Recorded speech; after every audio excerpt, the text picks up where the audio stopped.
My name is David Percy. I was born on February 8th, 1940.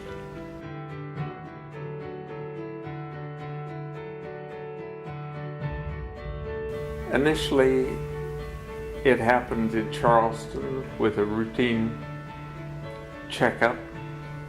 It was kind of a shock. You know, you say, I'm doing everything that one should in life. I eat well, I exercise, and then all of a sudden somebody says, you got a year to live. You say, well, that's a kind of a bummer.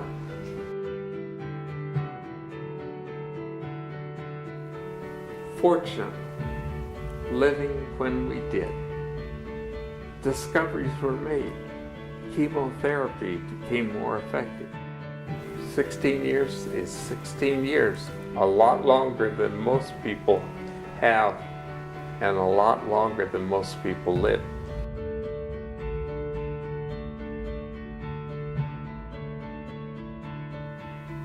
And it's an opportunity when you have this period when you can enjoy the last part of your life and see things that you didn't see before. And part of what I want to do is increase the relationship between those who are patients and those who are health providers. We all want to have the best ending of our lives. Most of the time it has been really, really good. People care, and of course, having the long period I've gotten to know doctors. The only area where I think we can improve, and it's an area which is in the hospital. We see doctors come in, go out. They're often in white coats, standing around your bed like a bunch of specters, looking down at you, and you're laying there trying to figure out what they're there for. And so the relationship between health providers and patients can be improved. Well, one is knowing about your patient if you're a physician. Who are you? Most people accomplish something in life that they're proud of, that they really enjoy. And physicians need to know what it is, family, work, whatever. And so we have the opportunity, if you are a health provider, to learn about your patient. What are they? Who are they? What are their hopes? What are their joys? What are their sorrows? What are they afraid of? And cancer can be a pretty scary thing. Get a business card, physicians, with your picture on it. Give it to the patient. Give it to their friends. The reason being, sometimes you'll have 5 or 6 doctors or medical providers in your room. You don't know anybody. They're coming in and out all the time. When you go by in the hallway, stick your head in and say, how you doing? Doctors and other healthcare physicians or providers have a habit of saying, I'll be back in a few minutes. An hour and a half later, while you're still laying there, having counted the ceiling tiles 18 times and know the exact number, somebody comes in for a few minutes, and then they say, I'll be back in a few minutes. You don't see them, and there you are. So more contact. There are things that can be done that create a warmer relationship.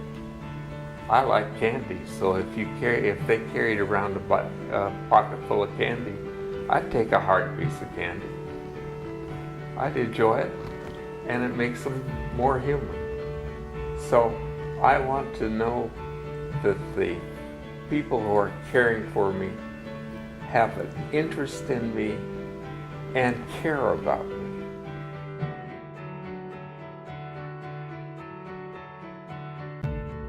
They seem to be here whenever we need them. So we've had good relationships, and they're always smiling, which helps. And I know it's a tough job because they're dealing with people who are dying. We've had wonderful visits, personnel. We've called people in the middle of the, or not the middle of the night, but near the middle of the night, and got assistance when we needed it. When I fall over, it's tough to get back up, I'll tell you. But we've received fair, friendly, concerned care. And so hospice has been a godsend. And people wait too long before taking advantage of their services. They've provided medications, which is important. They've provided the hospitalization. They've provided counseling. They've provided people who are willing to come in and do anything. At least that's my impression. When we went to our oldest grandson's graduation from IUP, they made sure that I had care available to me in Indiana. They made sure that I had the equipment that I needed to get around. So there are those little things that you don't even think about that hospice already knows that they're ready to step in and provide what you need to accomplish your goals. I have no pain. I am fortunate. But they have constantly checked to make sure that I don't have pain. And that's part of what today they call palliative care. And that's good. One should not suffer. There's no reason. Because I get to eat my wife's good food, I get to sleep in my water bed, I get to see people, not only from hospice, but from friends and old acquaintances. It's been important because I can relax, I can be myself, and I can do what I want to do. I make use of every day. Most of the time I read now. I used to vow that I would never die until I finished all my books.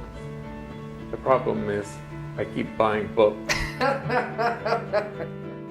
Some people need that encouragement that there is hope. And I am one who knows indeed about hope. I feel I've lived a good life.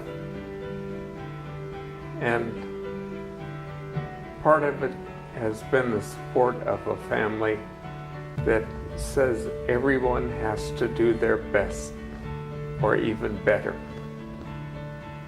No matter who we are, we sit at the dinner table and tell things that happened years and years ago, laugh about them, sometimes cry about them, but we share them, and we've got a lot to share. It gives me encouragement that I am in the hands of somebody who is interested in making my health better. We have accepted it because we planned for it. We said that indeed we live every day trying to do something better than we did yesterday. What we want is a closer relationship not being a professional with a subject, but rather being a professional who is interested in our health and us as individuals.